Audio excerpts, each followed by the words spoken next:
What's up, everybody, and welcome to this week's Burnout response video for the history of the streetcar episode. Thank you all for watching, all the new subscribers, everybody for liking, commenting, and just leaving some overall, just some great positive comments. Really appreciated everybody throwing it back and letting me know their thoughts on the old Tuerck'd episodes and how that really kind of brought them on to drifting and why they started drifting. So it's awesome to hear.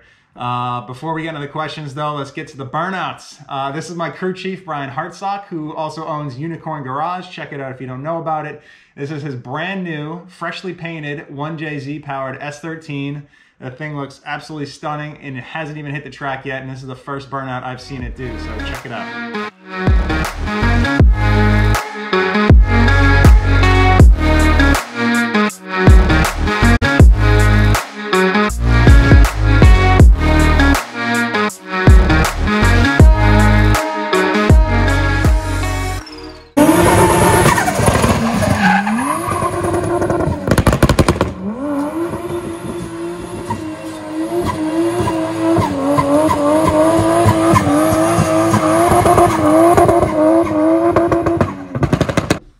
First question is from Pimp Speed. What's up, brother? Hey Ryan, what happened to the pro car after the crash at Long Beach last year? Also, what made your turbo sound so good in a 2013-2014 FRS? The pro car that was crashed last year at Long Beach, we took everything off of it, cut the cage out of it, basically used and took off everything that was usable on the car, and then we cut it up and brought it to the scrapyard because the thing was absolutely demolished, and I wouldn't want anybody to reuse that chassis ever because even if you got everything all pulled out, I mean, it was wrinkled into the transmission tunnel and into the back of the car, even through the roll cage. That's how much energy it took. And I don't want to see that car get into anybody else's hands. It was beyond fixable, and at that point pretty dangerous if anybody were to ever fix it and get back into the car. It's just at that point it's just too far gone and not something that you want to see somebody drive. The second part of your question, we were running a 4294 GT Garrett turbo back in 2013 on the FRS. So I believe what made it sound really bitchin' like you're talking about is just the big port job that it had on the head, as well as the lack of blow-off valve. So it's just a lot of compressor surge, and thing didn't sound good. I think it sounded bitchin' back then for sure. Next question is from Mikey Francis. He asks, so what ended up happening to this 8.6 chassis now that you're not using it for FD? I ended up selling it to a friend of mine, Colton from Redline Restorations. He bought it so that I can invest into a new project. And it is living on the East Coast again, which is sick. And he's also gonna be letting me drive it when I want to. So he basically said, if you wanna drive it, just send me fuel and tires and we'll get the thing to the event where you can shred it. Not drive it like it's at a pro day or like a FD competition, but be able to take it on track and burn a couple sets of tires off and a thing for old time's sake and get some footage and stuff. So I'm pumped about that. It went to an awesome home. Colton's got a unbelievable car collection with all these old D1 cars and old just older JDM style cars in general. So if you guys haven't heard about Colton, check out his shop, Redline Restorations. Seriously, some unbelievable stuff that pumps out of that shop, and they do a lot of restoration stuff on Ferraris and Jaguars and just a lot of old school chassis that are worth a ton of money. And he himself is into a lot of the JDM culture and the JDM cars, so he has a lot of really rad stuff. So anyway, he's the one who bought it and is still allowing me to be able to get the keys to it and take it out on track, which is rad. All right, Moosarts 83 asks, do you think a street GT86 2JZ would be a nice driving car near stock shape? I mean, without a roll cage, full seats and everything around, 500 to 600 horsepower. I think it would be absolutely phenomenal. I mean, having just an 8.6 in general for a street car as a daily driver is awesome. The cars are super light, super nimble, 6-speed transmission that's geared really well, even with the Boxer FA20 engine. They're super fun. So if you dropped a 2JZ in that thing and had like 400 or 500 horsepower even for a street car, be so cool. I didn't get to do that. I didn't have like full interior ever or anything as a street car.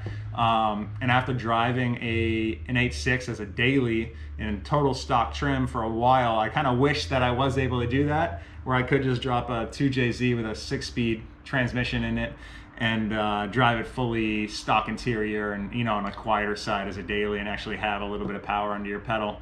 So I think that'd be sick, dude. If you do it, post about it. I want to see it. All right, I'm going to answer like 2 questions at once here. So Bobby asks, why did you sell it? And then Vinspin asks, when are we going to see more of the JUDDV10? That motor gives me goosebumps. Yo, it also gives me goosebumps, and thank you guys both for the question.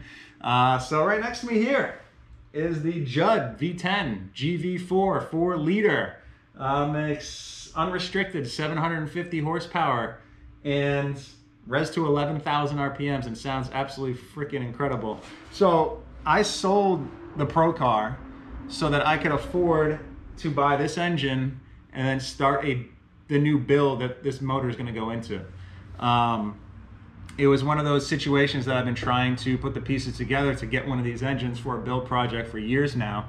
And a lot of times you have to just kind of invest and then hope everything works out. So when I found this engine online, I knew it was time. Like, I was like, I gotta figure this out. Let's freaking do this and just figure out the rest as everything gets going. So that's why I put the Pro car up for sale.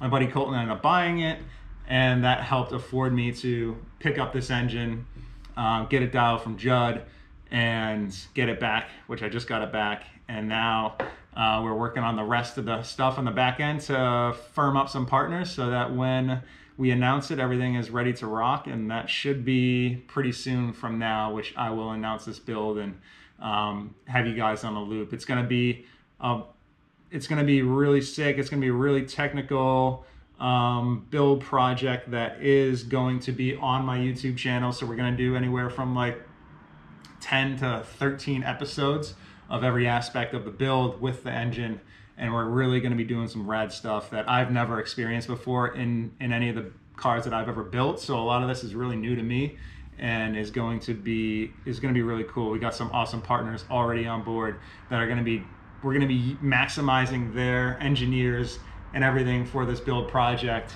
to really make this thing next level, which is what I'm looking to do. So anyway, I hope that answers your question. I know it doesn't answer everything, but I'm just gonna have to wait and find out. All right, that is it for this week's Burnout Response video. Thank you all for liking, subscribing, commenting, watching. Appreciate it. This week's vlog video is probably gonna be a day late. I'm gonna be filming on Monday the Corolla hatchback down at the Papadakis Racing Shop. I'm gonna give you guys a full walk around, a full in-depth of what the car is, a lot of the changes that we are making to it, and that's gonna happen Monday, so the edit might be a day late and come out on Wednesday, just so we have some edit time to make it sweet for you guys. So anyway, stay tuned for that. I'll see you guys soon. Peace.